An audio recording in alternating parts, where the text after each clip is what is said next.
দক্ষিণ নেগেভ মরুভূমির আকাশে ভয়ঙ্কর সাইরেন। একদিকে সূর্য ওঠার আগেই হুথিদের ব্যালিস্টিক ক্ষেপণাস্ত্র আছড়ে পড়ে ইসরায়েলের আকাশসীমায়। 11 সেপ্টেম্বরের ভোটটা যেন মধ্যপ্রাচ্যের ইতিহাসে নতুন এক অধ্যায়ের সূচনা। 72 ঘন্টার মধ্যে 6টি দেশে ইসরায়েলের বোমার হানায় আরব বিশ্বের ধোঁয়াটে উত্তেজনা। ইসরায়েলি সামরিক বাহিনী জানিয়েছে, ইয়েমেন থেকে নিক্ষিপ্ত এই ক্ষেপণাস্ত্র বিমান প্রতিরক্ষা দ্বারা প্রতিহত হয়েছে। প্রাথমিকভাবে কোনো প্রাণহানি বা ধ্বংসের খবর পাওয়া যায়নি, তবে দক্ষিণ নেগেভের শহরগুলোতে সাইরেন বাজতে শুরু করে। আকাশে ভেসে উঠল যুদ্ধের আতঙ্ক, আর শান্তির স্বপ্ন যেন এক মুহূর্তে ছিঁড়ে পড়ল। এর কয়েক ঘন্টা আগে ইসরায়েলি জেট বিমান হামলা চালিয়েছিল ইয়েমেনের রাজধানী সানায়। আইডিএফ জানিয়েছে, এই বিমান হামলা হুথিদের পূর্ববর্তী ক্ষেপণাস্ত্র ও ড্রোন হামলার জবাবে করা হয়।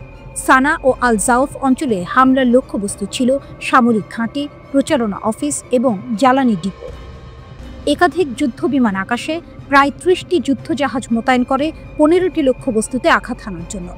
ইসরায়েলি বিমান বাহিনী এটিকে তাদের দীর্ঘতম যুদ্ধকালীন ফ্লাইটগুলোর মধ্যে একটি বলে ঘোষণা করেছে। তবে যুদ্ধের গল্প এখানেই শেষ নয়।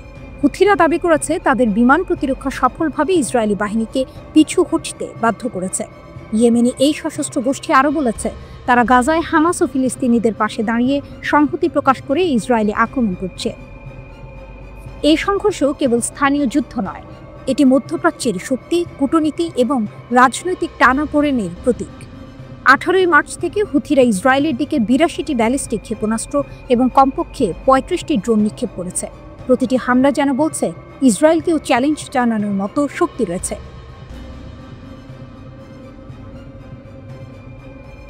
ইসরায়েলি প্রতিক্রিয়াও ভয়াবহ। আকাশে যুদ্ধ বিমান উঠছে, ক্ষেপণাস্ত্র ছোড়া হচ্ছে, প্রতিটি সেকেন্ডে নতুন উত্তেজনা। কিন্তু হুথিরা তাদের প্রতিরক্ষা ব্যবস্থা শক্ত করেছে। তারা জানে, যুদ্ধ এখন কেবল সামরিক নয়, এটি হলো রাজনৈতিক, কূটনৈতিক এবং আঞ্চলিক প্রভাব বিস্তার। দক্ষিণ নেগেভের মরুভূমির শহরগুলোতে সাইরেন বেজেছে, মানুষ নিরাপদ আশ্রয় খুঁজছে। আকাশে ছড়িয়ে পড়েছে আগুনের ঝলকানি আর মাঠে ধ্বংসের চিহ্ন। কেউ জানে না এই উত্তেজনা কতদিন স্থায়ী হবে। ইয়েমেনি হুথি হামলা কেবল প্রতিরক্ষা নয়, এটি মধ্যপ্রাচ্যের শক্তি খেলার নতুন নিয়ম ঘোষণা করছে।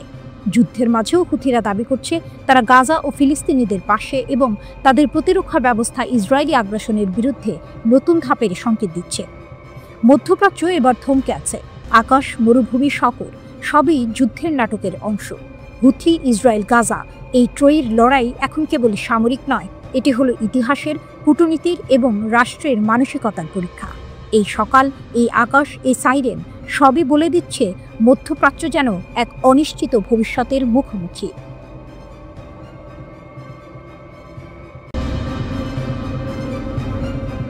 পৃথিবীতে যদি কোনো দেশ ভেবেই রাখতে পারত যে ইসরায়েল তার উপর কখনো হামলা করবে না, তাহলে তা ছিল কাতার। কাতার ছোট একটি দেশ এবং ইসরায়েলের জন্য কোনো হুমকি নয়। এর চেয়ে বড় বিষয় হলো, কাতার যুক্তরাষ্ট্রের ঘনিষ্ঠ মিত্র এবং মধ্যপ্রাচ্যে যুক্তরাষ্ট্রের সবচেয়ে বড় সামরিক ঘাঁটি এখানেই রয়েছে। তবে দোহার আকাশও কেঁপে উঠল। ইসরায়েলি বিমান হামলার ঝড় বয়ে যায় কাতারের রাজধানীর দিকে। স্যাটেলাইটে দেখা যায়, দোহার আকাশরেখা কালো ধোঁয়ায় ঢেকে গেছে। বহুতল ভবনগুলি ঝড়ে ভেঙে পড়া, আগুনে পুড়ে গেছে। যে মুহূর্তে হামলা হয়, পুরো শহরে এক অদ্ভুত স্থবিরতা নেমে আসে। হামলার লক্ষ্য ছিল হামাস নেতাদের বৈঠক। যুদ্ধবিরতি আলোচনার সময় এই হামলা চালানো হয়েছিল বলে কাতারি কর্মকর্তারা নিশ্চিত করেছেন। তবে এই হামলার ধ্বংসযজ্ঞ শুধু লক্ষ্যবস্তুতে সীমাবদ্ধ থাকেনি। পাশের আবাসিক এলাকায় বিদেশি দূতাবাস ও স্কুলের কাছাকাছি থাকা ভবনগুলো ক্ষতিগ্রস্ত হয়েছে। স্যাটেলাইটে দেখা যায়, হামলার দক্ষিণে কিছু ভবন আংশিকভাবে ধসে পড়েছে এবং পুড়ে গেছে। ক্ষতি সত্ত্বেও কিছু ভবন দাঁড়িয়ে আছে, কিন্তু বিস্ফোরণের চিহ্ন স্পষ্ট। কাতারের স্বরাষ্ট্র মন্ত্রণালয় জানিয়েছে, হামলায় 3টি মৃতদেহ এবং একজন নিরাপত্তা কর্মকর্তা শনাক্ত হয়েছে, তবে 2 জন এখনই নিখোঁজ। ফরেনসিক দল মানব দেহাবশেষের সাথে মিল খুঁজে বের করতে ব্যস্ত। বিশ্লেষকরা সতর্ক করে বলেছেন, এই হামলা কাতারি ভূখণ্ডের অভ্যন্তরে একটি বিপজ্জনক উত্তেজনার সূচনা করেছে। হামাস জানিয়েছে, খলিল আল হাইয়ার ছেলে সহ তাদের 5 সদস্য নিহত হয়েছে। এই হামলা শুধু ধ্বংসের নয়, রাজনৈতিক ভূমিকাতেও নতুন টুইস্ট এনেছে। কাতারের প্রধানমন্ত্রী শেখ মোহাম্মদ এই হামলাকে রাষ্ট্রীয় সন্ত্রাস হিসেবে অভিহিত করেছেন। তিনি সতর্ক করে বলেছেন, এটি যুদ্ধবিরতি এবং গাজা জিম্মিদের মুক্তির আশা ভেঙে দিতে পারে।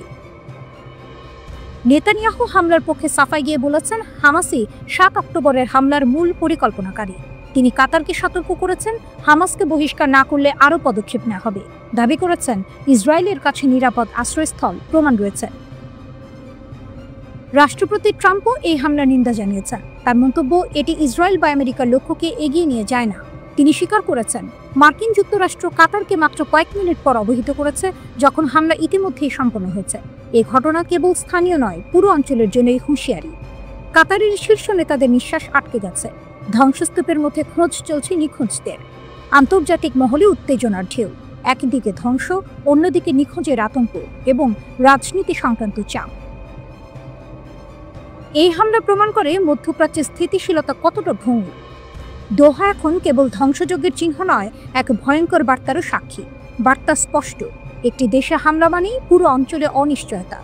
2 বছর ধরে ইসরায়েল গাজাকে ধ্বংসের পথে নিয়ে গেছে। 64,000-এর বেশি ফিলিস্তিনি মারা গেছে।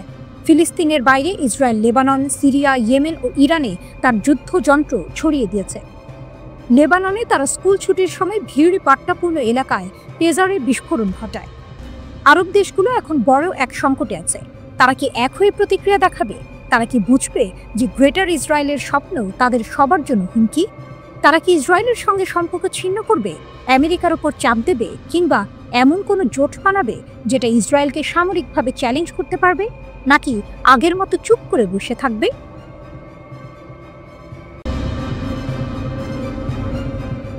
দোহায় ভয়াবহ বোমা হামলার পর বাংকার থেকে ইসরায়েলি প্রধানমন্ত্রীর বার্তা। ইসরায়েলি প্রধানমন্ত্রীর বাংকার থেকে একটি বড় বার্তা এলো। দোহার ভয়াবহ বোমা হামলার পর বেনিয়ামিন নেতানিয়াহু নিজের অবস্থান জানিয়ে বলেন, এটি একটি সম্পূর্ণ স্বাধীন ইসরায়েলি অভিযান যা হামাস নেতাদের বিরুদ্ধে চালানো হয়েছে। এই ঘটনাটি পুরো মধ্যপ্রাচ্যকে কাঁপিয়ে দিয়েছে। হামাসের বিরুদ্ধে ইসরায়েলের এমন ভয়াবহ হামলার পর পরিস্থিতি আরও জটিল হয়ে উঠেছে। হামলা হয়েছিল একটি আবাসিক এলাকায়, যেখানে হামাসের শীর্ষ রাজনৈতিক নেতারা একত্রিত হয়ে 2023 সালের 7 অক্টোবরের আক্রমণ উদযাপন করছিল। ইসরায়েলি সেনাবাহিনী IDF জানায়, তাদের এই অভিযান অপারেশন সামিট অফ ফায়ার নামে পরিচিত, যার লক্ষ্য ছিল হামাসের শীর্ষ নেতাদের ধ্বংস করা। বোমার বিস্ফোরণে পুরো এলাকা কেঁপে উঠেছিল এবং 5 জন নিহত হওয়ার খবর আসে। তবে আশ্চর্যজনকভাবে হামাসের কোনো নেতা নিহত হয়নি বলে দাবি করেছে আরব মিডিয়া। কাতারের স্বরাষ্ট্র মন্ত্রণালয় জানিয়েছে যে হামলায় একটি কাতারের নিরাপত্তা কর্মকর্তা নিহত হয়েছেন। এদিকে ইসরায়েলি কর্মকর্তারা পুরোপুরি আশাবাদী যে হামাসের নেতারা তাদের লক্ষ্যবস্তু ছিল। নেতানিয়াহু এই হামলাকে সমর্থন জানিয়ে বলেন, ইহুদিদের রক্তপাত সস্তা নয়। তিনি আরও বলেন, সন্ত্রাসী নেতারা এখন কোথাও নিরাপদ থাকতে পারবেন না। আমরা তাদের ধ্বংস করতে কোনো কম্প্রোমাইজ করব না। ইসরায়েলি প্রধানমন্ত্রী যখন এই বক্তব্য দিচ্ছিলেন, তখন একই সময়ে মার্কিন দূতাবাসে এক অনুষ্ঠানে তিনি আরও একবার কাতারের ওপর হামলাকে সমর্থন জানিয়ে বলেন, হামাস নেতাদের কোনো জায়গায় নিরাপদ থাকতে দেওয়া হবে না। বিদ্রুপাত্মকভাবে তিনি আরও যোগ করেন, ইসরায়েল এখন যুদ্ধ শেষ করার জন্য মার্কিন রাষ্ট্রপতির প্রস্তাব গ্রহণ করেছে। ইসরায়েলের হামলার শিকার হচ্ছেন একের পর এক হামাস নেতা। কাতারের রাজধানী দোহায় সংগঠনটির নেতাদের লক্ষ্য করে হামলা চালিয়েছে ইসরায়েল। ইসরায়েলি কর্মকর্তাদের ভাষ্য, কাতারে নির্বাসনে থাকা হামাস নেতা খলিল আল হায়াকে হত্যার উদ্দেশ্য ছিল তাদের। তবে ইসরায়েলের এই হামলায় নিজেদের নেতাদের কোনো ক্ষতি হয়নি বলে জানিয়েছে হামাস। মার্কিন প্রেসিডেন্ট ডোনাল্ড ট্রাম্প নতুন করে যুদ্ধবিরতি প্রস্তাব দেওয়ার ঠিক পরেই এই হামলার ঘটনা ঘটে। সামাজিক মাধ্যমে পোস্ট করা এক বার্তায় তিনি বলেছেন যে তাকে এই হামলার বিষয়ে অবহিত করা হয়েছিল, তবে হামলা বন্ধ করার মতো সময় আর ছিল না। হামলার এই সিদ্ধান্ত তিনি নন, নেতানিয়াহু নিয়েছেন বলে তিনি উল্লেখ করেন। 2023 সালের 7 অক্টোবর গাজায় হামলা শুরু করে ইসরায়েল। তারপর থেকে 23 মাসের বেশি সময়ে হামাসের বেশ কয়েকজন বড় নেতাকে হত্যা করেছে ইসরায়েল।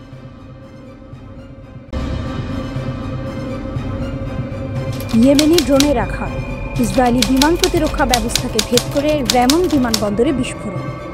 এক ভয়াবহ মুহূর্ত যখন ইসরায়েলি আকাশসীমা ভেদ করে একটি ইয়েমেনি ড্রোন দক্ষিণ ফিলিস্তিনের রেমন বিমানবন্দরে আঘাত হানে। একটি সাধারণ দিনেই একটি ড্রোন ইসরায়েলের বিমান প্রতিরক্ষা ব্যবস্থা ভেদ করে পৌঁছে যায় তার লক্ষ্যবস্তুতে। ইসরায়েলের প্রতিরক্ষা ব্যবস্থাকে ভেদ করেছে ইয়েমেনি শক্তি। 7 সেপ্টেম্বর সকালে ইয়েমেনি ড্রোনটি ফিলিস্তিনের আকাশসীমা অতিক্রম করে দক্ষিণ ফিলিস্তিনের রেমন বিমানবন্দরে হামলা চালায়, যেটি ছিল একেবারে অপ্রত্যাশিত। সোশ্যাল মিডিয়ায় প্রকাশিত ফুটেজে দেখা যায় ড্রোনের বিস্ফোরণ এবং পরবর্তীতে সেই জায়গা থেকে ধোঁয়া উঠে আসছে। ঘটনা যেন আকস্মিক, যা ইসরায়েলি নিরাপত্তা ব্যবস্থা ভেদ করতে সফল হয়েছে। এটি কেবল একটি আক্রমণ নয়, ইয়েমেনের শক্তির বার্তা। ইসরায়েলি মিডিয়া জানায় ইয়েমেন থেকে উৎক্ষেপিত চতুর্থ ড্রোনটি র্যামন বিমানবন্দরের যাত্রী টার্মিনালে আঘাত হানে। এই হামলার ফলে 2 জন বসতি স্থাপনকারী আহত হন।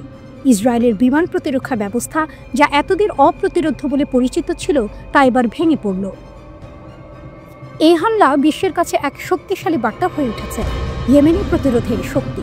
তারা যেভাবে তাদের ড্রোনগুলিকে ইসরায়েলের প্রতিরক্ষা ব্যবস্থার ভেতর দিয়ে পাঠাতে সক্ষম হয়েছে, তা ইসরায়েলের জন্য বড় এক চ্যালেঞ্জ হয়ে দাঁড়িয়েছে। পূর্বে থামানো হয়েছিল 3টি ড্রোন।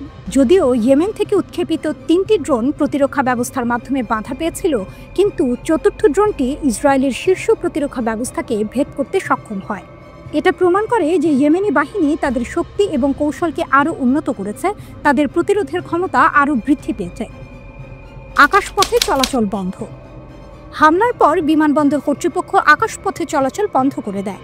বিমানবন্দর থেকে যাতায়াতকারী যাত্রীদের নিরাপত্তার জন্য বিমান চলাচল সাময়িকভাবে স্থগিত করা হয়। তবে ঘটনাস্থলে কোনো বড় ধরনের ক্ষতি হয়নি এবং তেমন কোনো বড় ধ্বংসাত্মক প্রভাবও দেখা যায়নি। ইয়েমেনের সশস্ত্র বাহিনী ইসরায়েল ও তার মিত্রদের বিরুদ্ধে পাল্টা হামলা জোরদার করার অঙ্গীকার করেছে। হুথি সরকারের ভারপ্রাপ্ত প্রধানমন্ত্রী মোহাম্মদ মুফতা এক বিবৃতিতে বলেছেন, আমরা পিছু হটব না। আমরা আমেরিকান, ইসরায়েলি, ব্রিটিশ এবং আরব ইহুদিদের জন্য কাঁটা হয়ে থাকব। বিশ্বের সামনে ইয়েমেনি শক্তির উত্থান। এ হামলা শুধু একটি আক্রমণ নয়, এটি ইয়েমেনি প্রতিরোধের শক্তির জাগরণ।